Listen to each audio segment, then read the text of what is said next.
न कानूनको हेका न आम जनताको प्रवाह, धन आर्जनको मात्र ध्यान हो। दर्शकवृन्द, सेवा र सुविधालाई केही पैसामा तौलिने ठेकेदारहरूको प्रसंग हो। मुलुकको एक मात्र अन्तर्राष्ट्रिय विमानस्थलमा अर्को नियम विपरीतको काम भएको छ। त्रिभुवन अन्तर्राष्ट्रिय विमानस्थलमा आफन्तजनको प्रतीक्षा गर्न बनाइएको प्रतीक्षालयमा प्रवेश पाउन अब शुल्क तिर्नुपर्छ। कहीं नभएको कहीं नसुनिएको नियम यो त्रिभुवन विमानस्थलले बनाएको नियम। अब यो नियमले पर्यटन वर्षको पूर्व सन्ध्यामा कस्तो असर पर्ला अनि के यो सेवा र सुविधाको हितमा पर्ने हो? प्रतीक्षालयमा प्रवेश पाउन शुल्क तिर्नुपर्ने विमानस्थलको नियम के न्यायोचित छ त?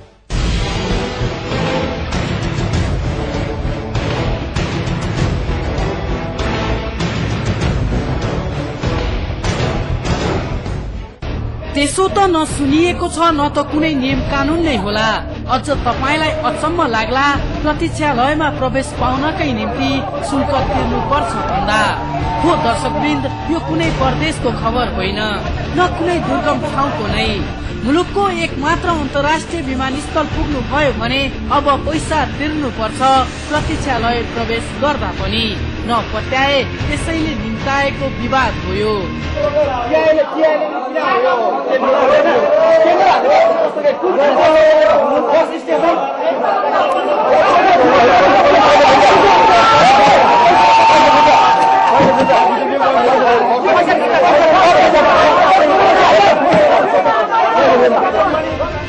हेर्नुहोस् त, यहाँ प्रतीक्षालयको प्रवेशद्वारमा बसेर दुई व्यक्ति सर्वसाधारणसँग कसरी पैसा असुल्दैछन्।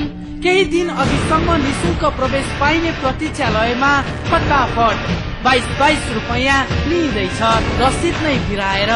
त्रिभुवन विमानस्थल प्रशासनको आधिकारिक निर्णय हो रे यो। नलिकन एयरपोर्टमा खोलेको चाहिँ होइन, तपाईँ पनि अथोरिटी लिएर आएर सोध्नुहोस्, मिल्छ के?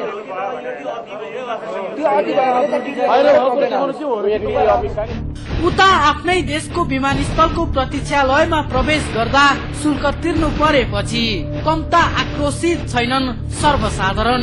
विमानस्थलको सेवा दिने नाममा गरिएको यो व्यापार के न्यायोचित र व्यवहारिक छ त? होइन, माथिबाट आदेश, मौखिक आदेश मात्रै हो। लिखित कानूनी आधार के छन् त्यो देखाउनु पर्यो। योभन्दा अगाडिदेखि सूचित गर्नु पर्यो। यहाँ धेरै किसिमका संघ संगठनहरू छन्, तिनीहरूसँग नै राय सल्लाह लिनु पर्यो।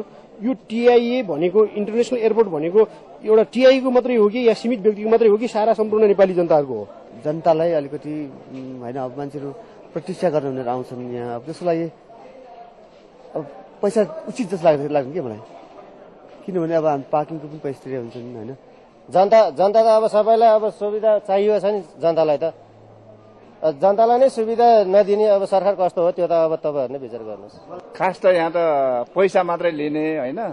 अब यो चाहिँ नबस्ने ठाउँ राम्रो छ, पानी आयो भने अब बाहिर कहाँ बस्ने। चिया कफी सप बनाउला छ प्रतीक्षाको लागि। यहाँ मान्छेलाई त्यसै पनि कमी भइरहेको छ।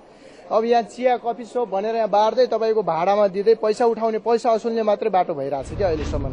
उपस्थित सर्वसाधारणको आक्रोश बढ्दै गयो।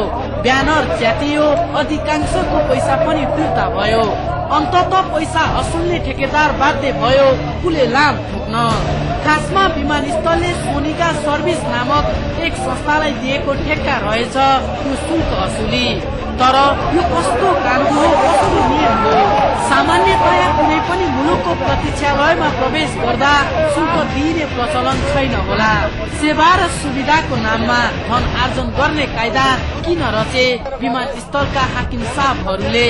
अनि पर्यटन वर्षको यो पूर्व सन्ध्यामा आफन्त पूर्ण जाने सर्वसाधारणबाट शुल्क असुल्नुले देशको छविमा कस्तो असर पर्छ होला?